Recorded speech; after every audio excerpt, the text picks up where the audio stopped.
हरे कृष्णा प्रभु जी। हरे कृष्णा सभी को। तो आज हम देखने हरे वाले हैं श्रीमद् भागवतम चैप्टर नंबर 13 प्रथम स्कंद का। तो श्रीमद् भागवतम प्रथम स्कंद चैप्टर नंबर 13 धृतराष्ट्र द्वारा गृह त्याग। तो श्लोका नंबर 17 तक ऑलरेडी हम देख चुके हैं। आज हम श्लोका नंबर 18 कवर करेंगे और इससे आगे बढ़ेंगे।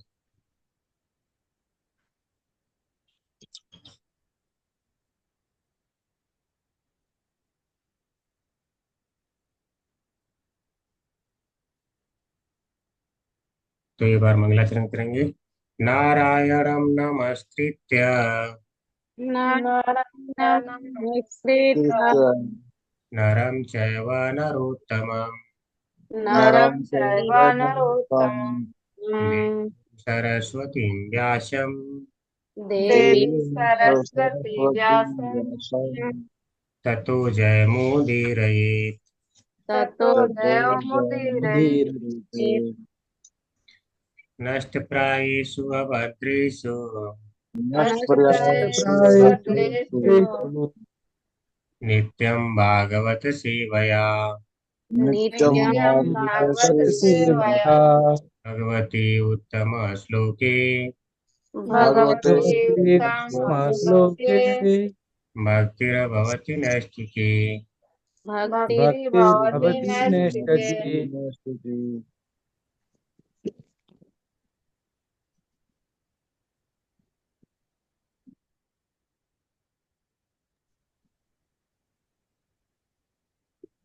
तो आज हम देखने वाले हैं श्रीमद् भागवतम प्रथम स्कंद अध्याय 13 धृतराष्ट्र द्वारा गृह त्याग और श्लोका नंबर 18।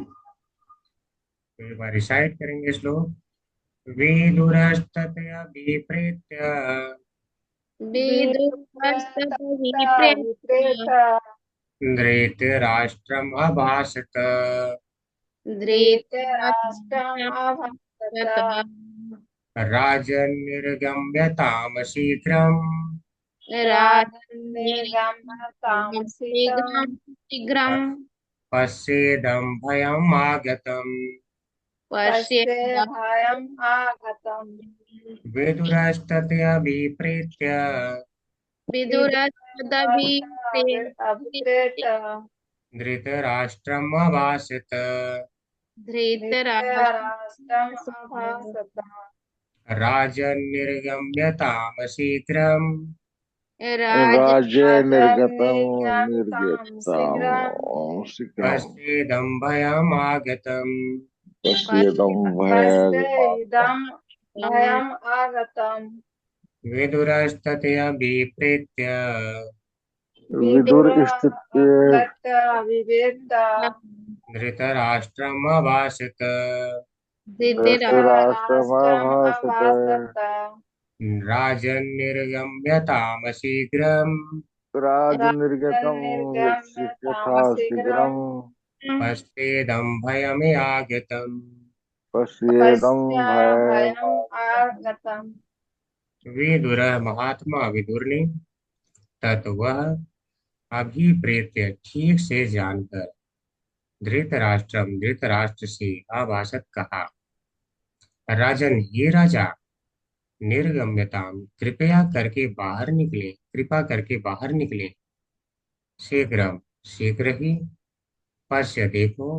इदम इस भयम भय को आगतम पहले से ही आया हुआ। महात्मा विदुर यह सब जानते थे। अतएव उन्होंने धृतराष्ट्र को संबोधित करते हुए कहा, हे राजन, कृपा करके यहाँ से शीघ्र ही बाहर निकल चलिए। विलंब न कीजिए। जरा देखें तो है। हाँ, जरा देखें तो भय ने किस प्रकार आपको वशीभूत कर रखा है।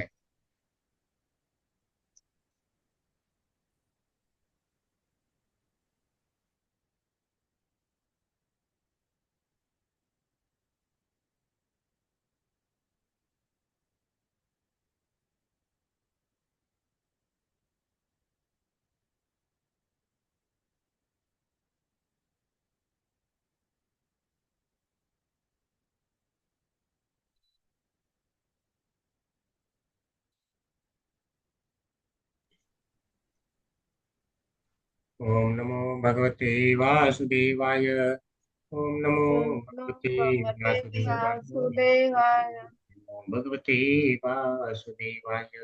ओम नमो भगवते वीरांजस्य वासुदेवाय। ज्ञानञ्जस्य चक्षुरुन्मिलितं तस्मै श्रीगुरुवे नमः। श्रीचैतन्यमनोभीष्टं स्थापितमेन भूतले स्वयं रूपः कदा मह्यं ददाति स्वपदान्तिकम्। वन्देऽहं श्रीगुरोः श्रीयुतपदकमलं श्रीगुरून् वैष्णवांश्च श्रीरूपं साग्रजातं सगणरघुनाथान्वितं तं साधवैतं सावधूतं परिजनसहितं कृष्णचैतन्यदेवं श्रीराधा श्रीराधाकृष्णपादां च कृष्ण सन्निहिताः श्रीविशाखान्विताश्च नमः ॐ विष्णुपादाय कृष्णप्रेष्ठाय भूतले श्रीमते भक्तिवेदान्त स्वामिनिति नामिने नमस्ते सारस्वती देवी सरस्वती देवी गौरवाणी प्रचारिणे निर्विशेषा शून्यवादी गौरवाणी पाश्चात्य प्रचारिणे वाञ्छाकल्पतरुभ्यश्च कृपा सिन्धुभ्येव च पतितानां पावनेभ्यो वैष्णवेभ्यो नमो नमः।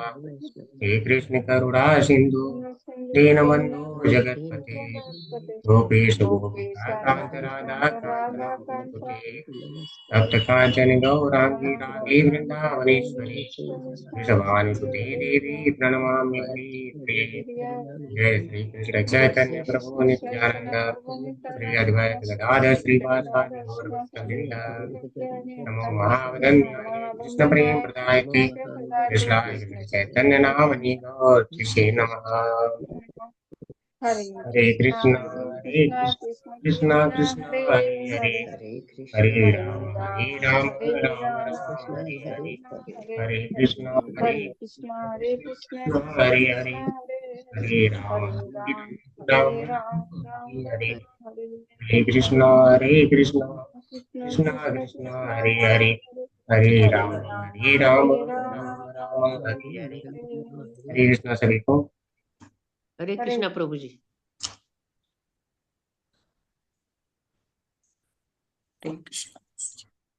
हरे कृष्णा माता जी।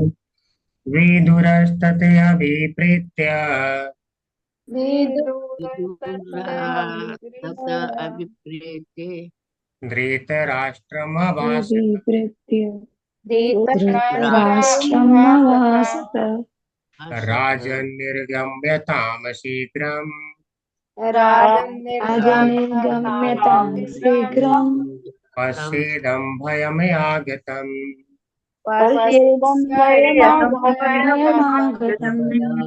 हरे कृष्णा सभी को। जो लोग रिसाइट करना चाहते हैं कर सकते हैं। हरे कृष्ण प्रभु जी। विदुरस्तदभिप्रेत धृतराष्ट्रमभाषत राजन्निर्गम्यतां शीघ्रं पश्येदं भयमागतम्। हरे कृष्ण प्रभु जी। हरे हरे कृष्ण कृष्ण प्रभु जी। प्रभु जी। विदुरस्तदभिप्रेत्य धृतराष्ट्रमभाषत राजनिर्गम्यतां शीघ्रं पश्येदं भयमागतम्। हरे कृष्ण प्रभु जी। हरे कृष्ण प्रभु जी। विदुर तत्राभिप्रेतां धृतराष्ट्रम् अभाषतं राजन् निर्गमतं शीघ्रं पश्चात् इदं भवमागतम्। हरे कृष्ण प्रभु जी। हरे कृष्ण प्रभु जी। मैं बोलती हूँ। विदृस्तदभिप्रेत धृतराष्ट्रमभाषत राजन्निर्गम्यतां शीघ्रं पश्येदं भयमागतम्। हरे कृष्ण।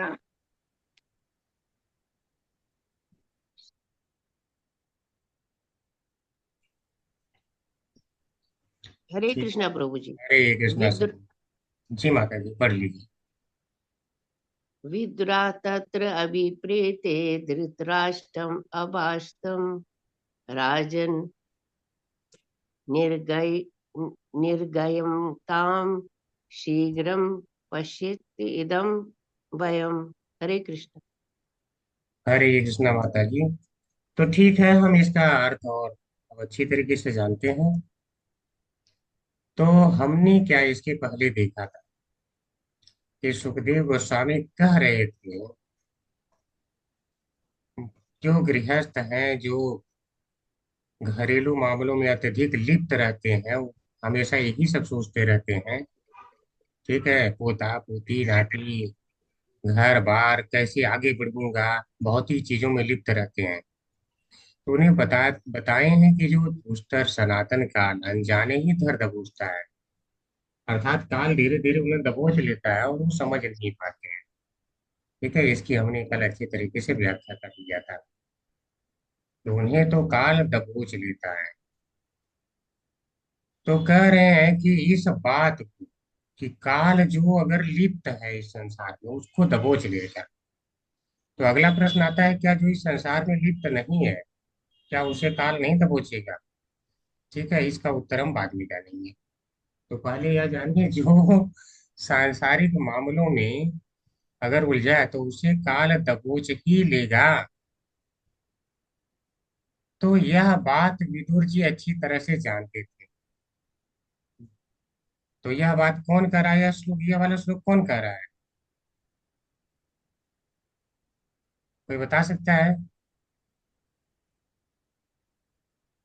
क्या बोल रहे हैं प्रभु जी, फिर से धृतराष्ट्र प्रभु जी।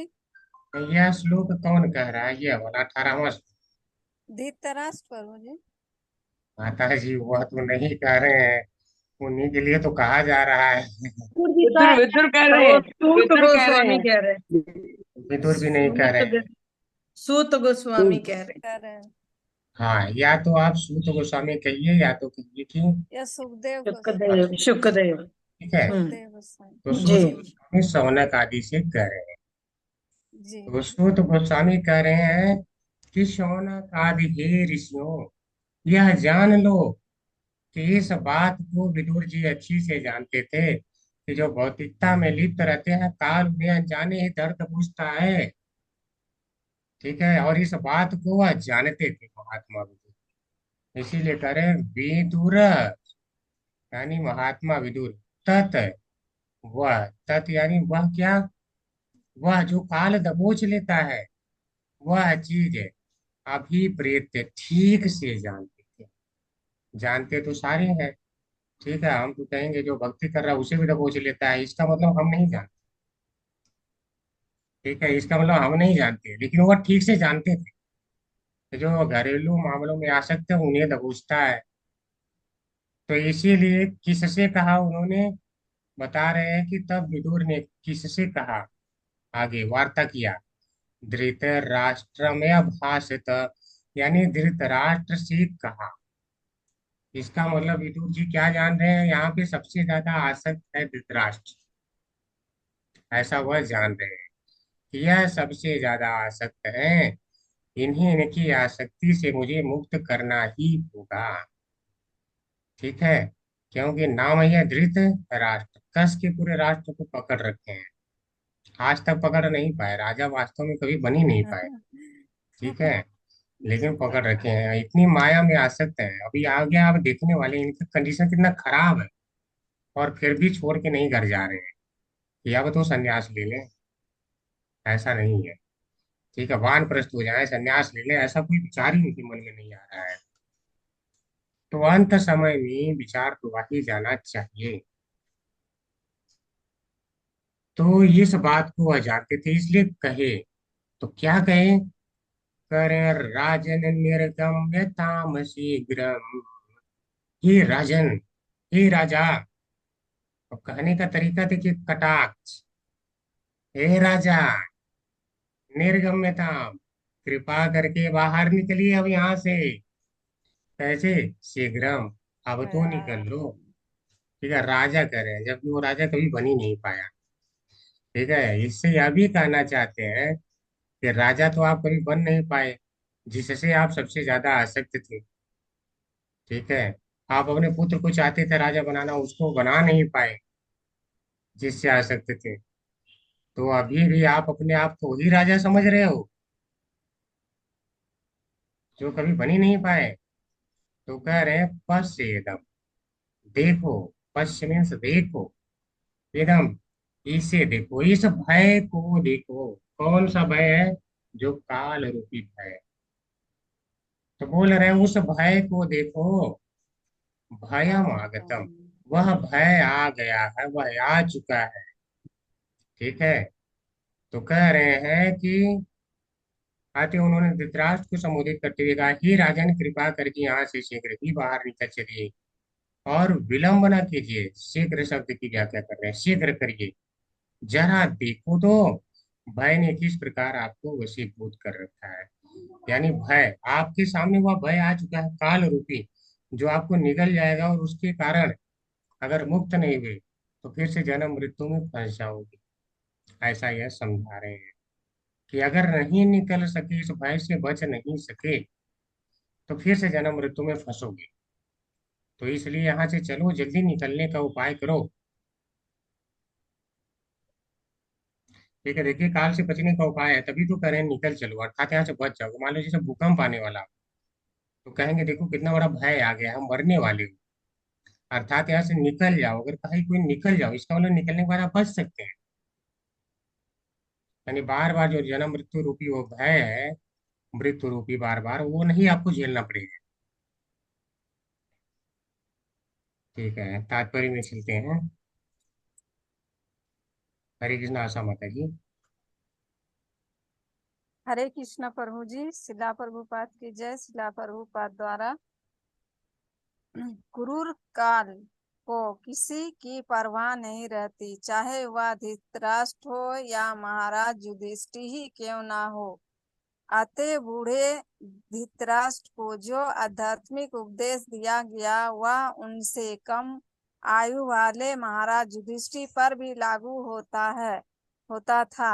एक तरह से राजमहल का प्रत्येक व्यक्ति राजा तथा उनके भाइयों एवं माता सहित विदुर के भाषणों को ध्यान से सुन रहा था, किंतु विदुर को ज्ञात था कि उनके उपदेश विशेषकर धृतराष्ट्र के ही निमित्त है, क्योंकि वे अत्यधिक भौतिकवादी थे। राजन शब्द से धृतराष्ट्र को विशेष रूप से संबोधित किया गया। धृतराष्ट्र अपने पिता के सबसे बड़े पुत्र थे।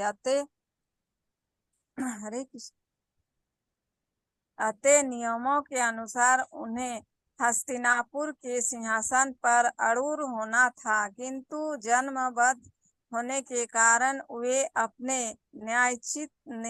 न्यायोचित अधिकार से अयोग्य मान लिए गए थे। वे हरे कृष्ण माता जी। हरे कृष्ण हरे माता कृष्ण मत प्रभु जी। जी। हरे कृष्ण रीता माता जी।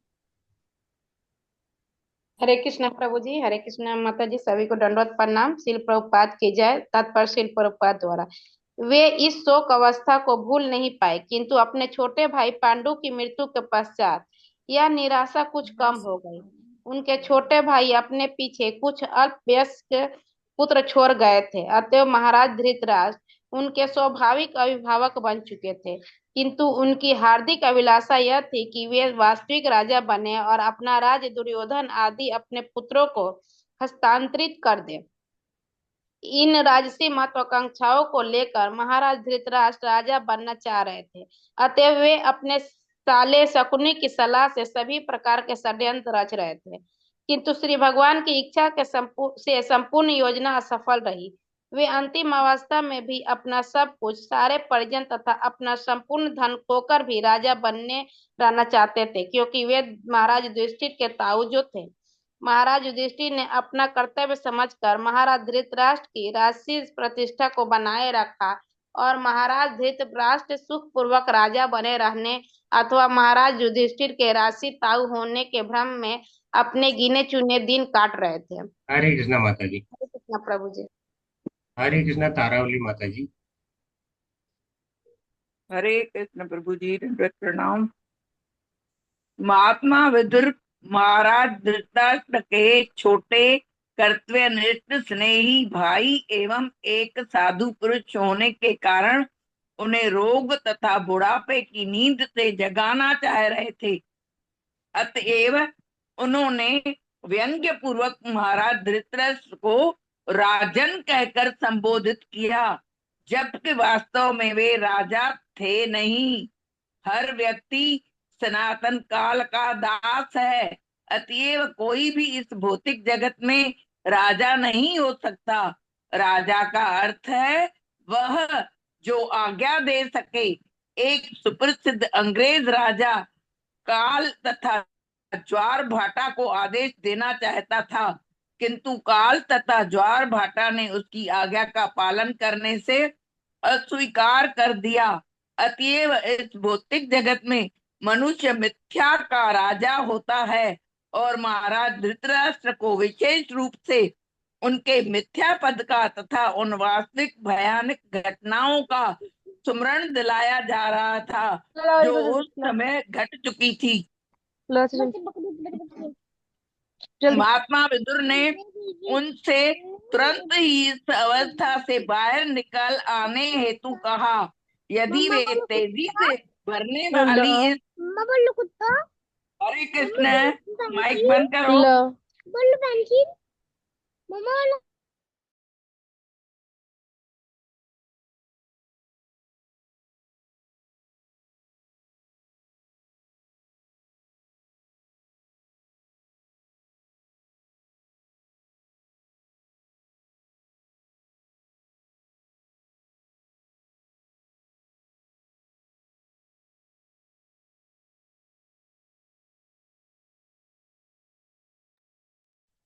ठीक है, हरे कृष्णा सभी को। चलिए, अनवांटेड इसी में आवाज आने लगता है ना, तो सभी लोग डिस्टर्ब हो जाते हैं, वो सुन नहीं पाते हैं। और मैं म्यूट करता हूँ तो सारे ही म्यूट हो जाते हैं, जो पढ़ रहे हैं वो भी म्यूट हो जाते हैं। ठीक है। मैंने पढ़ के पूरा कर दिया और मैं म्यूट थी। जी कोई बात नहीं, थोड़ा सा है, मैं समझा दूंगा। देखिए, प्रभुपाद जी जो बता रहे हैं, हर एक लाइन का बहुत महत्वपूर्ण अर्थ है, तो हम समझेंगे। करें, क्रूर क्रूर काल को किसी की परवाह नहीं रहती।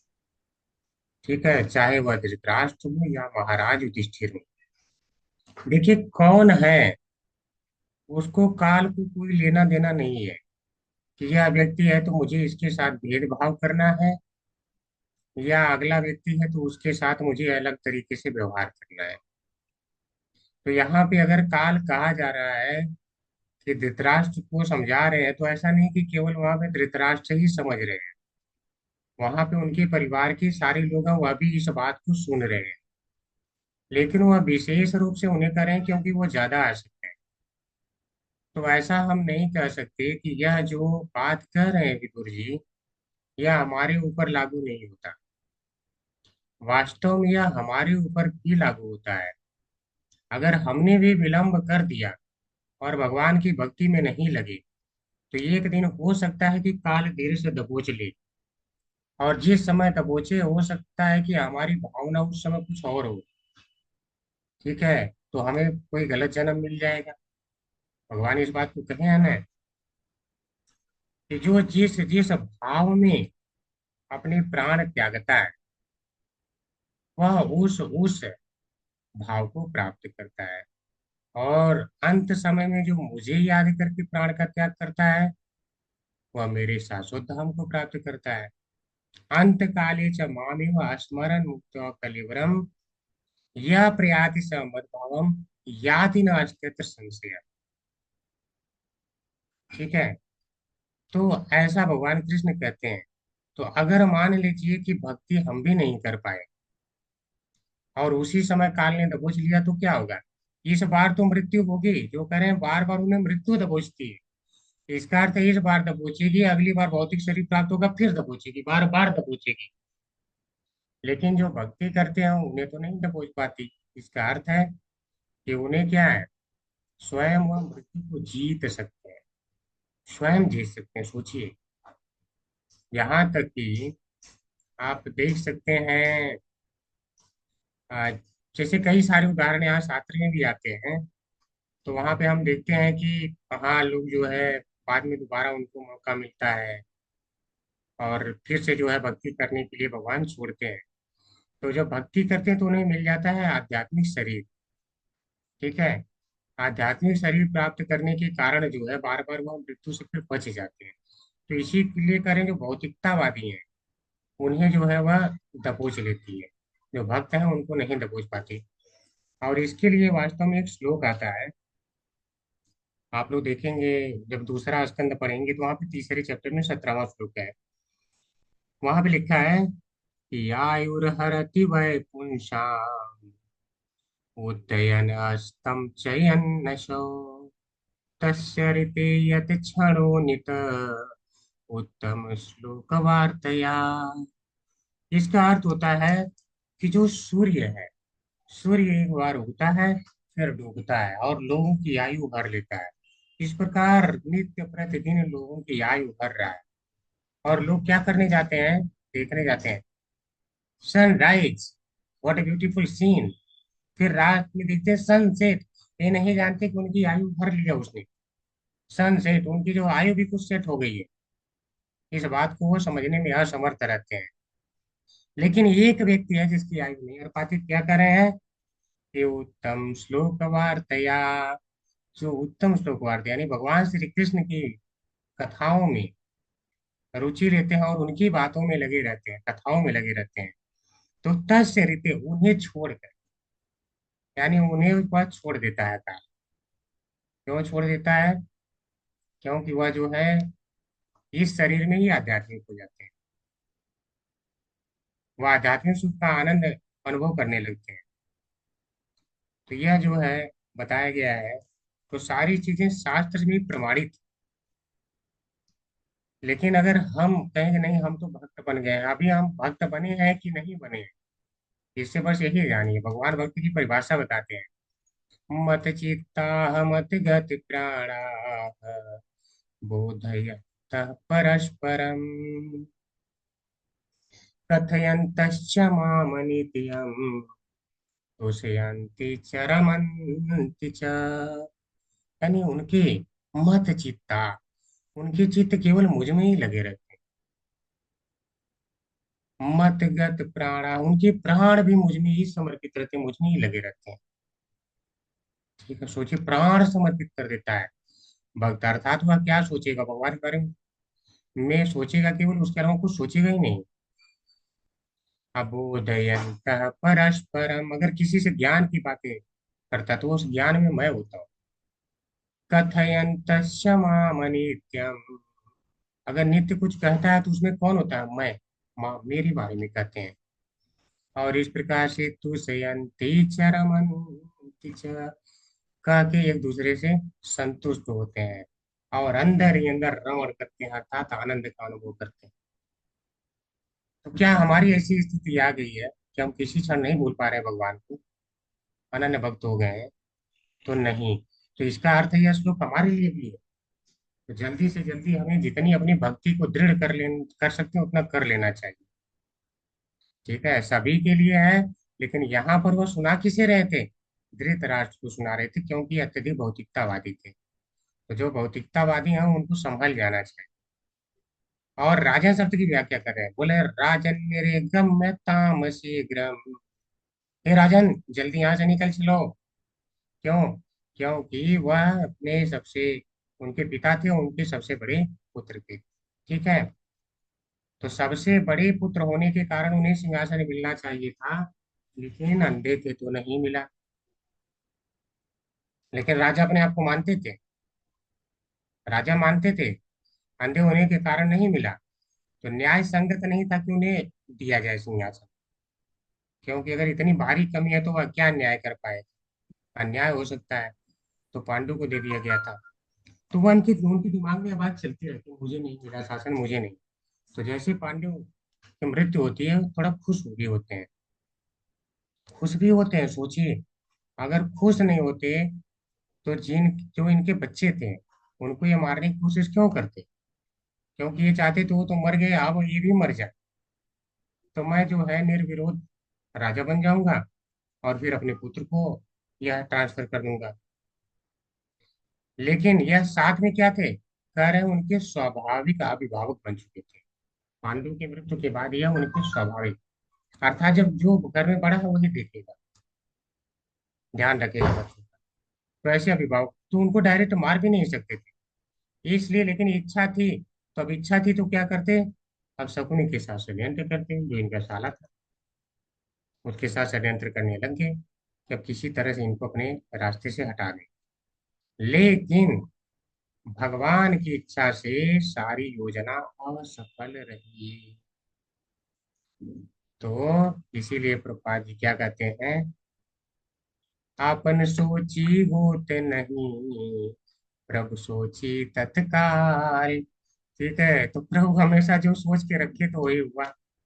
उनको अब बचाना चाह रहे थे तो वह जो सोच रहे थे कहाँ से होगा। तो इसी प्रकार से जिसके पीछे काल लग जाता है उसको कौन बचा सकता है, क्योंकि काल तो स्वयं ईश्वर का ही रूप है। ठीक है, भगवान खुद कहते हैं कालो अस्मि लोक क्षय कृत प्रवृत्ता। ठीक है, काल मैं ही हूँ। तो उनका सारा कुछ खो चुका था, मान सम्मान पुत्र सब कुछ। लेकिन अब युधिष्ठिर इतने अच्छे थे कि बोलते थे आप मेरे ताऊ हैं, आप जो है सलाह मुझे दिया करिए, आपके अनुसार मैं शासन चलाऊंगा। इतना वो सम्मान करते थे। ठीक है, तो अब इनको ये भ्रम था, देखो अभी भी मैं राजा की तरह जी रहा हूँ, जबकि उन्हीं को मारना चाहते थे। सोचिए वो पुरुष कैसा होगा जिनको जिंदगी भर वो मारना चाहता था, आज उन्हीं की रोटी पे पल रहा हो। तो इसीलिए प्रभुपाद जी कह रहे हैं कि वह इसी भ्रम में कि मैं ताऊ हूँ, राजा का ताऊ। फिर से व्यक्ति हमेशा उपाधियों में उलझ जाता है, भक्ति में क्यों नहीं आगे बढ़ पाता, क्योंकि वो उपाधियों को छोड़ता नहीं है। मैं तो इतना बड़ा हो गया, छोटे आदमी से कैसे सीखूं ज्ञान।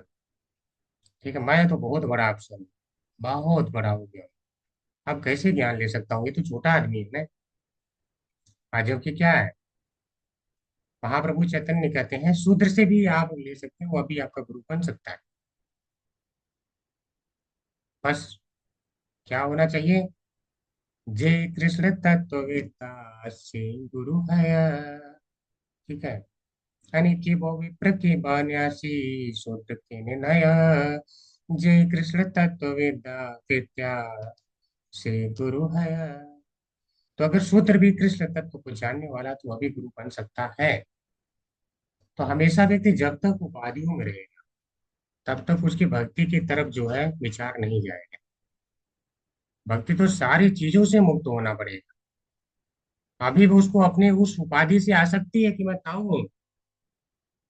ठीक है, कभी राज्य में आ सकता, फिर बच्चों में आ सकता, बच्चे भी अब चले गए, कुछ नहीं बचा, तो ताऊ हो गया। तो उस आसक्ति को भी वह छुड़वाना चाहते। ठीक है, उसको भी वह छुड़वाना चाहते हैं। तो इसीलिए अब प्रभुपाद जी करे इन्हें गिने दिन काट रहे थे, मतलब बिल्कुल वृद्ध हो चुके हैं बहुत। लेकिन जो विदुर है वह उनके क्या है, छोटे भाई है, और हमेशा उन्हें अच्छी सलाह देते रहे हैं। तो इसीलिए उन्हें क्या करें, पापा जी बुढ़ापे की नींद से जगाना चाह रहे थे, बुढ़ापा का नींद। ठीक है, क्योंकि बुढ़ापा क्या होता है, जो शरीर में 6 प्रकार के परिवर्तन होते हैं, जस्ट मृत्यु से पहले जो आता है स्टेज उसे कहते हैं बुढ़ापा। इसके बाद सीधी मृत्यु आनी है, सोचिए, और व्यक्ति सो रहा है, अगला स्टेप सीधे मृत्यु है, उसे अब जो है बिल्कुल क्या है, लग जाना चाहिए, सब कुछ त्याग की इतनी कठोर भक्ति में लग जाना चाहिए कि कृष्ण के अलावा वो कुछ सोचे ही नहीं। अगर वृद्ध हो गया तो इस ग्रुप में भी कुछ लोग होंगे, और मैं तो कहता हूँ छोड़ दीजिए सारा, बिल्कुल आप देख लीजिए शास्त्र लिखित बातें सारी चल रही हैं। ठीक है, तो इसीलिए उसे राजन से कह रहे हैं, अब तुम राजन कह रहे हैं मतलब तू राजा नहीं है, चिढ़ा रहे हैं। ठीक है, राजा का अर्थ होता है जो सबको आज्ञा दे सके। इसीलिए प्रभुपाद जी कहते हैं हर व्यक्ति सनातन काल का दास है, तो जो मालिक है वो आज्ञा दे पाता है। तो राजा केवल काल है, अगर काल कुछ चाहेगा तो वही होगा, उसके अलावा कुछ नहीं हो सकता।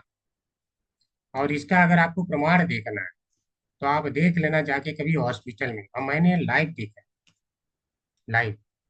जब पेशेंट मरने लगता है डॉक्टर उस समय बिल्कुल छोड़ के हट जाते हैं, खड़े हो जाते हैं कि now we can not do anything, अभी हम कुछ नहीं कर सकते हैं। अर्थात अब प्राण चला जाएगा, तब उनको भी लगता है कि प्राण कुछ अलग से है जो जाएगा, इस शरीर से निकल जाएगा तो इस शरीर की वैल्यू अब खत्म हो जाएगी। लेकिन जैसे व्यक्ति मरता है अगले पर सारे भूल जाते हैं कि आखिर वह क्या गया, उसके बारे में सोचते ही नहीं है।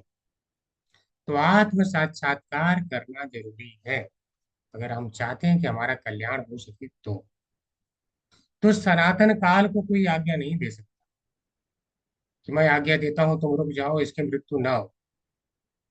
ठीक है, केवल उनके भक्त ही उससे बच सकते हैं। इसीलिए भगवान क्या कहते हैं गीता में, ऋते अपि त्वामना भविष्यन्ति सर्वे ये अवस्थिता प्रत्यनीकेषु युक्ता। 11वां अध्याय, कि केवल तुम लोगों के अलावा कोई नहीं बचे।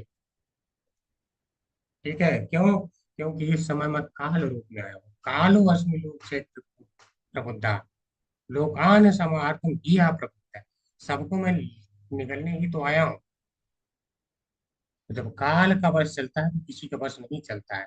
तो राजा केवल काल है, अर्थात केवल भगवान है, कोई नहीं है। ठीक है, अब यह किसी अंग्रेज राजा की कहानी बता रहे हैं, कोई हुआ होगा, पापा जी को नहीं लगा होगा कि उचित यहाँ पे नाम डाल सकें, तो उन्होंने इसीलिए बिना नाम डाले केवल इशारा मात्र किया है कि अर्थात राजा ऐसा है जो सबको आदेश देता था। तो उसने क्या किया, एक बार ज्वार और बाटा को आदेश दिया, या लहरों रुक जाओ, ज्वार बाटा रुक जाओ। ठीक है, नहीं रुका। काल को नियंत्रित करने की कोशिश किया, ऐ समय रुक जा, नहीं रुका। तो जो समय है, काल है, ज्वार बाटा, ये सारी चीजें क्या है, ये सब नियंत्रित है भगवान के द्वारा। तो इस पे किसी का वश नहीं चलता है, चाहे कोई अपने आप को कितना ही बड़ा समझ ले। अगर फिर भी कोई अपने आप को राजा कह रहा है तो इसका अर्थ प्रभुपाद जी सीधे करें, मनुष्य मिथ्याकार राजा होता है। मिथ्या, झूठ मूठ, झूठ का राजा होता है। अपने आप को बस राजा समझ लेता है, राजा नहीं है। तो इसीलिए अब वो आके विदुर जी से सारी घटनाएं याद दिला रहे। अरे तुम्हारा बेटा मर गया, तुमने जो राज्य का सारा था वो सारा त्याग तुम्हारा हो चुका है। अब तुम राजा भी नहीं रह गए हो, अब तुम इनके ताऊ बन के जी रहे हो, क्या तुम्हारे दिन आ गए। ठीक है, मरने वाले को सारा याद दिला रहे हैं। तो विदुर ने तुरंत ही इस अवस्था से बाहर निकल आने के लिए कहा, यदि वे तेजी से बढ़ने वाली इस भयावह स्थिति से बचना चाह रहे हो तो इसलिए, यानी अगर बचना चाहते हो तो इसीलिए भगवान भी कभी ज्ञान देते हैं तो क्या बोलते हैं कि मैंने सारा तुम्हें ज्ञान दे दिया, अब तुम्हारी इच्छा है। यथा इच्छा तथा कुरु। तुम्हारा मेरे द्वारा तो सारा तुम्हें ज्ञान दे दिया गया।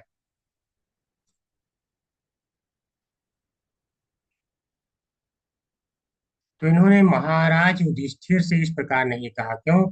क्योंकि उन्हें पता था कि महाराज युधिष्ठिर इस विकट संसार की भयावह स्थिति से अवगत हैं और काल क्रम में भी स्वयं अपनी रक्षा कर सकेंगे, भले ही उस समय विदुर वहां उपस्थित न हो।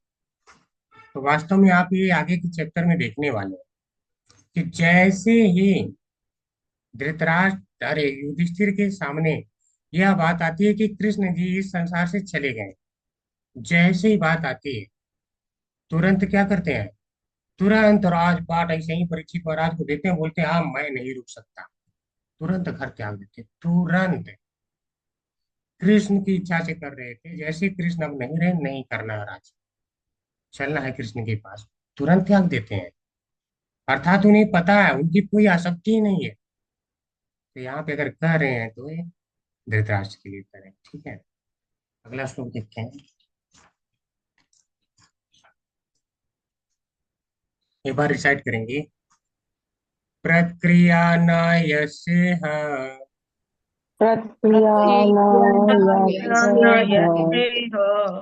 कुतश्चित करहि चित प्रभो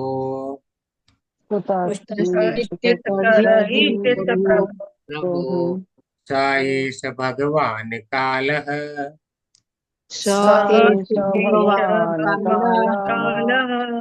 सर्वेषां न समागतः।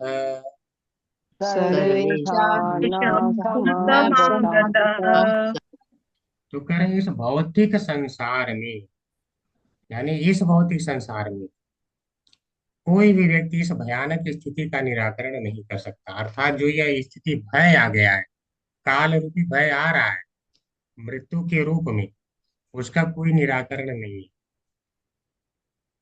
तो सिंपल सी बात है, मृत्यु का कोई निराकरण नहीं है। हे स्वामी, शाश्वत शाश्वत काल के रूप में पूर्ण पुरुषोत्तम भगवान हम सबों के पास आ पहुंचे हैं। अब क्लियर कर देते हैं काल कौन है। वही पूर्ण पुरुषोत्तम भगवान है। ठीक है, और वह आ गए। जबकि भगवान इस धरा धाम से उस समय क्या है, जा चुके हैं, लेकिन किस रूप में आ रहे हैं, काल रूप में। ठीक है, तो काल रूप में भगवान सदैव यहाँ पे विराजमान रहते हैं, समय के रूप में विराजमान रहते हैं, और वह समय ही सबको लील जाता है। तो अगर धृतराष्ट्र यह कहें कि अरे काल आ गया, तो हम बचने के लिए कुछ उपाय ढूंढ लेते हैं ना। क्योंकि विदुर जी पहले कुछ ना कुछ उपाय दिया करते थे बात बात में। हाँ विदुर, तुम इधर आओ, क्या उपाय बताओ इसका। ऐसा धृतराष्ट्र कहा करते थे। तो क्लियर कर रहे हैं कि तुम मत बोलो, मुझे आज बोलने दो। प्रतिक्रिया, यानी इस काल पे कोई प्रक्रिया नहीं, उपचार नहीं है, कोई उपाय नहीं है। न नहीं है। यह सिंह, इस भौतिक संसार में कोई उपाय नहीं है इस काल का। ठीक है, और कुतश्चित, किसी भी प्रकार से नहीं है कि आप कोई तरीका लगा ले, मैं दूसरा तरीका लगा लेता हूँ बच जाता हूँ। जैसे बहुत सारे यहाँ पे दैत्य आए, मैं किसी तरह से अमर हो जाऊं ऐसा सोच के वरदान मांगते हैं। अभिन्न भिन्न तरीके का वरदान मांगते हैं, कभी बचे हैं, नहीं बचते हैं। अगर वह कहते कि नहीं, मुझे तो कोई तो होगा जो बचा लेगा, तो करे कर हिचित, किसी के द्वारा भी इससे नहीं बचा जा सकता है। किसी के द्वारा नहीं बचा जा सकता है। तो अगर वो बोलते नहीं कोई तो होगा, तो करे नहीं, सर्वेशम, यह काल सबके लिए आता है। तो इस संसार में कोई इस काल से बच नहीं सकता है। सर्वेशम, सबों के लिए। ठीक है ना, हम सबके लिए भी समागत है, आ चुका है। तो वह कह रहे हैं कि क्या कोई नहीं बचा सकता। अगर ऐसा वह प्रश्न करते, तो उससे पहले ही कह रहे हैं नहीं, काल कौन है, भगवान। वह स्वयं भगवान ही आ गए हैं काल रूप में। आप बताओ, उसका निराकरण कोई कर सकता है, कोई नहीं कर सकता है। तो ऐसे प्रश्न का कोई औचित्य नहीं रह जाता जहाँ काल रूप में स्वयं भगवान ही आ रहे हैं। ठीक है, तो मृत्यु आती है तो वह स्वयं भगवान ही होते हैं। बस, जैसे अजामिल है। अजामिल क्या है, देखिए मृत्यु के समझो जीत लिया। भक्तों के लिए भगवान नम्र बन जाते हैं, वही मृत्यु नम्र बन जाती है। ठीक है, अजामिल क्या था पापी, लेकिन भगवान का नाम ले लिया। बताओ, तो रहा काल का प्रभाव, रहा काल के अनुसार उसकी मृत्यु हो जानी चाहिए। तो क्या उस काल का प्रतिक्रिया नहीं हुआ, भगवान का नाम हुआ। इसीलिए दूसरे अध्याय का उसमें बताया गया है कि आयुर्हरत वै पुरुषाम उद्यनत अस्तम चयन। लेकिन किसकी, तस्य रीते यत छोड़ो, तस्य रीते, केवल उसको छोड़ के जो भक्ति में लगा। उत्तम श्लोक वार्ता है जो भगवान कृष्ण की वार्ता करता है। ठीक है, भगवान अभी हमें ना बुलाए, लेकिन मान लो कि इसी समय अगर किसी की आ ही जाए, तो सीधे भगवत धाम की प्राप्ति निश्चित है। सीधे कृष्ण में मति लगी है, मति ही कहीं नहीं हमारी, कहीं नहीं है मति, बताइए। तो यानी इस समय हम काल के पंजे से हम तो परे हैं, यानी भक्त परे होता है। उस समय आया भी तो क्या है, कोई मृत्यु नहीं होनी है, आध्यात्मिक शरीर मिलके परमानेंट के लिए खत्म। मृत्यु से बार बार भय समाप्त, यानी भय जो मृत्यु रूपी भय है, उससे मुक्ति मिल जाएगी। यानी उसकी प्रक्रिया है। लेकिन अभक्त जो है, या जो आसक्त गृहस्थ है, उनके लिए कोई प्रक्रिया नहीं है। ठीक है, तो तात्पर्य देखते हैं। हरे कृष्णा सत्येंद्र प्रभु जी।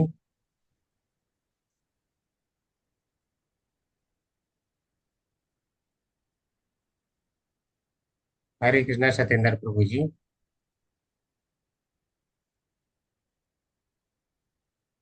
प्रभु जी नहीं अनम्यूट कर पा रहे हैं। हरे कृष्णा गिरिजा माता जी।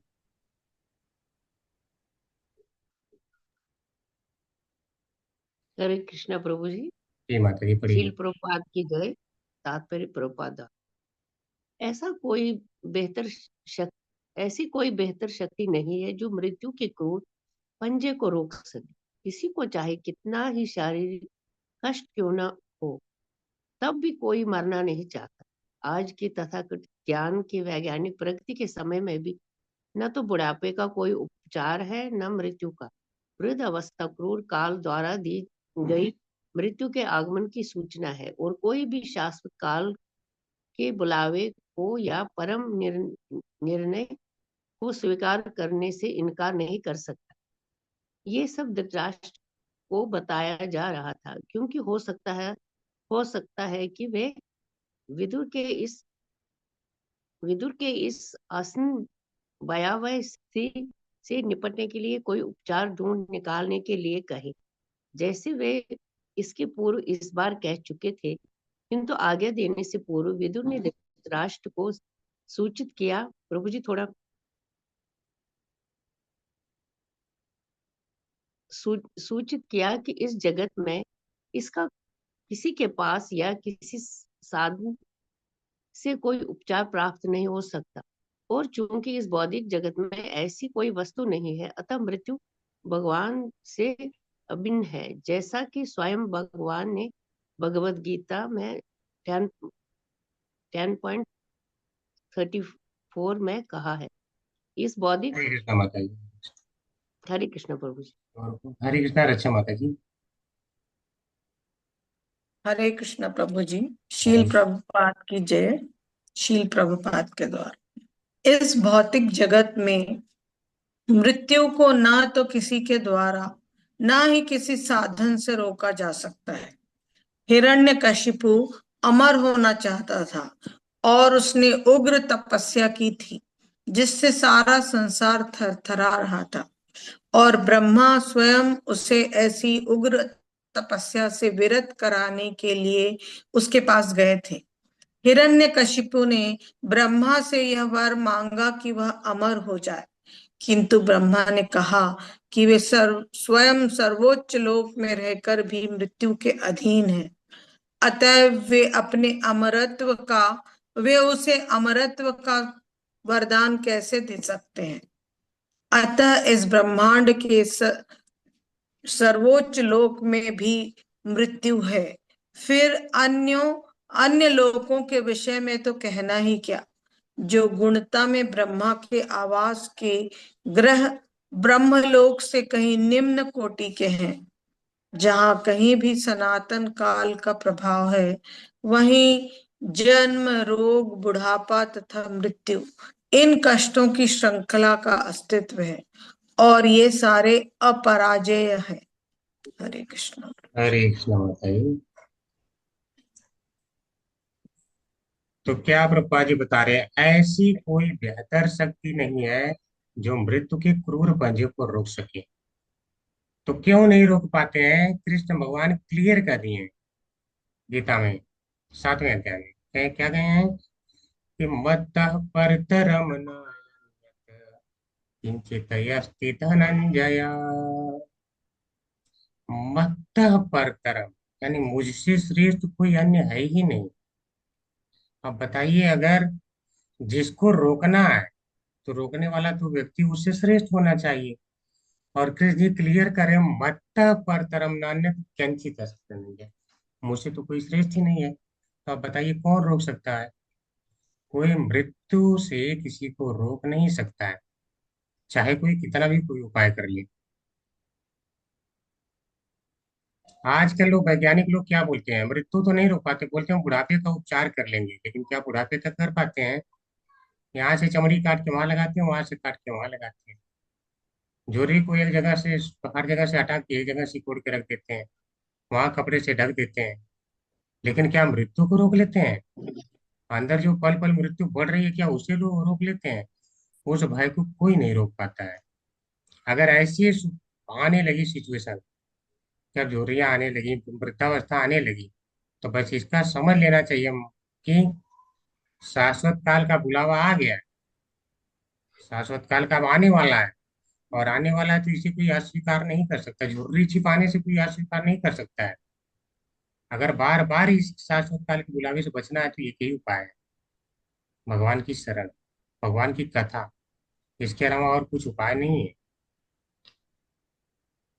तो कह रहे हैं यह सब धृतराष्ट्र को बताया जा रहा है क्योंकि वह विदुर से हमेशा क्या है, उपचार पूछता रहता था। अरे कोई उपाय बताओ विदुर, कोई उपाय बताओ। तो अगर इसका उपाय वो पूछ लेते तो इस उपाय की वो पहले ही क्लियर कर देना चाहते हैं। नहीं, प्रक्रिया ना, कोई प्रक्रिया इसकी नहीं है, इसका कोई उपचार नहीं होता है। ठीक है, इस बात को वह इसीलिए कह दे रहे हैं। तो प्रभुपाद जी प्रक्रिया चीज की व्याख्या कर रहे हैं। और इसका किसी साधन से और किसी के द्वारा नहीं किया जा सकता प्रक्रिया। ठीक है। और मृत्यु करें, चूंकि इस भौतिक जगत में कोई वस्तु नहीं है, ऐसी कोई वस्तु नहीं है, अतः मृत्यु भगवान से अभिन्न है, जैसा कि स्वयं भगवान ने बताया है। तो मृत्यु क्या है, भगवान से अभिन्न है। भगवान गीता में बताते हैं 10.34, क्या कहते हैं, मृत्यु सर्वहरश्चाहम् अभ्युदश्च भविष्य उद्भवश्च भविष्यताम् मृत्यु सर्वहरश्चाहम् उद्भवश्च भविष्यताम् कीर्ति श्रीवाक्च नारीणाम् स्मृति मेधा धृति क्षमा। अर्थात जो सब कुछ हर लेने वाली, सब कुछ, वह मृत्यु मैं हूँ। ठीक है। आप बताइए, लोग सब कुछ बनाते रहते हैं, मेरे पास ये हो जाए, मेरे पास वो हो जाए। अरे क्या बचा है, कोई लेके जा पाएगा? क्लियर करें, मैं मृत्यु के रूप में आगे हार लूंगा, कोई कुछ नहीं बिगाड़ सकता है। तो बार बार ऐसा करना ही क्यों कि मृत्यु के पंजे में आना? मृत्यु से ही दोस्ती कर लो ना, काम ही खत्म करो। ठीक है, दोस्ती कर लो, भगवान से दोस्ती कर लो। ठीक है, अर्थात उनके दास बन जाओ सीधे। दास बन जाएंगे तो वो स्वयं कृपा करेंगे। लेकिन व्यक्ति वही क्या है, अपने आप को भूल चुका है, मैं हूँ कौन। भगवान का मैं दास हूँ, ये इस बात को ही भूल चुका है, अपने संबंध को भूल चुका है। यही कारण है। अब किसी साधन से, उसकी व्याख्या करें, कुतश्चित करहिचित, यानी किसी भी साधन से या करहिचित किसी के द्वारा भी नहीं रोका जा सकता। अब हिरण्यकशिपु ने कितने साधन अपनाए, वो तपस्या किया, ब्रह्मा जी से वरदान मांगा, मैं यहाँ न मरूं, तो दिन में न मरूं, रात में न मरूं, अंदर न मरूं, बाहर न मरूं, आसमान में न मरूं, नीचे न मरूं, जल में न मरूं, थल में न मरूं। ठीक है, क्या क्या मरूं, अस्त्र से न मरूं, शस्त्र से न मरूं, जानवर न मार सकते, क्या क्या बहुत सारे मार। ठीक है, घर के अंदर न घर के बाहर ना, क्या, लेकिन क्या किसी भी साधन से उसकी मृत्यु रुकी? कभी नहीं रुक पाई। और इतनी उग्र तपस्या की, इतनी उग्र तपस्या करके मृत्यु को रोक नहीं पाया। और यहाँ आसान क्या है, भगवान का नाम लो, कल्याण हो जाएगा। कलयुग में तो बिल्कुल आसान कर दिया भक्ति को। ठीक है, श्रीमद् भागवतम में आएगा आगे, आप देखेंगे, कहा जाता है, उसमें आगे बताया गया है राजा राजा को कि कृत्यत ध्याय तो विष्णु त्रेतायाम यजितो मख द्वापरे परिचर्यायाम कलौ तत् हरि कीर्तनात्। यानी जो सत्य युग में बहुत ज्यादा इसके द्वारा, ध्यान के द्वारा जो है भगवान को प्राप्त किया जाता था, हमेशा ध्यान में बैठने की आवश्यकता पड़ती थी। त्रेतायाम यजतु मुक्त, त्रेताया के युग में बहुत ज्यादा यज्ञ के द्वारा जो है प्राप्त किए जाते थे भगवान, बहुत सारे यज्ञ करने पड़ते थे। और द्वापर में भगवान की जो है विग्रह की सेवा, और कलयुग में ततः कीर्तनाथ, वह केवल हरि के कीर्तन से प्राप्त हो जाता है। तो आप बताइए, कलयुग खराब है? बहुत अच्छा है कलयुग, हरि का कीर्तन करो और अपार हो जाओगे। इतना अच्छा युग कहाँ मिलेगा? तो कलयुग खराब नहीं है, कलयुग एक हिसाब से देखा जाए तो अच्छा है, और बहुत अच्छा है। तो अब देखिए, हिरण्यकशिपु क्या अमर नहीं हो सका, क्यों? क्योंकि सर्वोच्च लोक में रहकर भी ब्रह्मा जी ने कहा मैं तो पूरी मृत्यु के अधीन हूँ, तो तुम्हें कहाँ से अमर होने का वरदान दे सकता हूँ। तो अगर सर्वोच्च लोक में कोई गया तो बार बार आना जाना, यानी मृत्यु सब लगा रहेगा। जिसको भगवान बताते हैं गीता में कि या ब्रह्म भुवन लोका पुनरावर्तिनो अर्जुन मामोपेतु तु कौन्तेय पुनर्जन्म न विद्यते।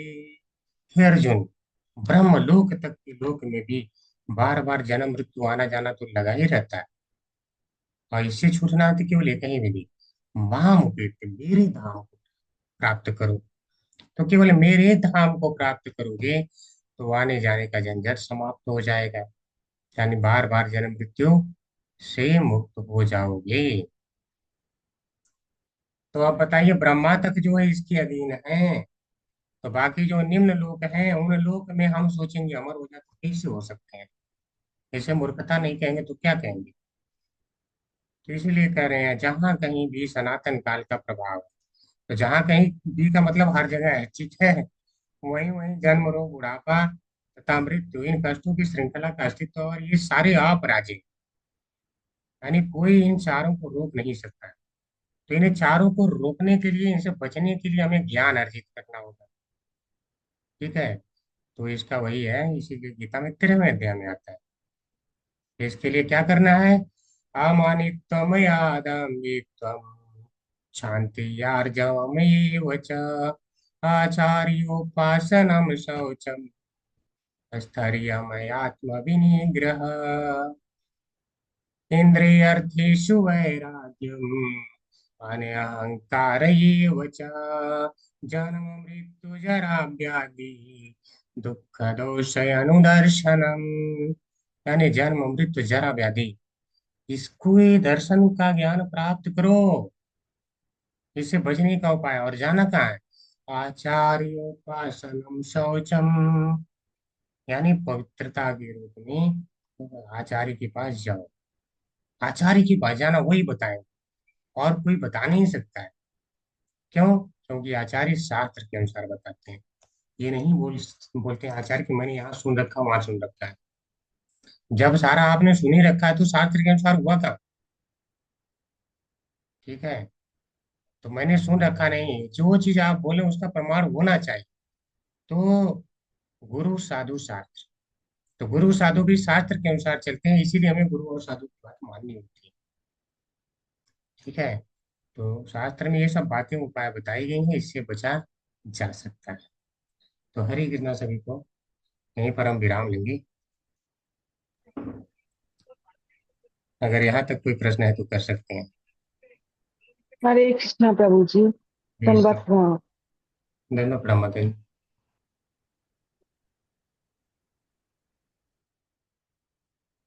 किसी का कोई प्रश्न नहीं? ठीक है, कोई प्रश्न नहीं है, इसका मतलब हम यही समझेंगे कि आप लोग श्रीमद् भागवतम में भगवान की लीलाओं में आनंद पा रहे हैं, जिसके आगे सारे प्रश्न और सारी चीजें और फीके पड़ जा रहे हैं, ठीक है।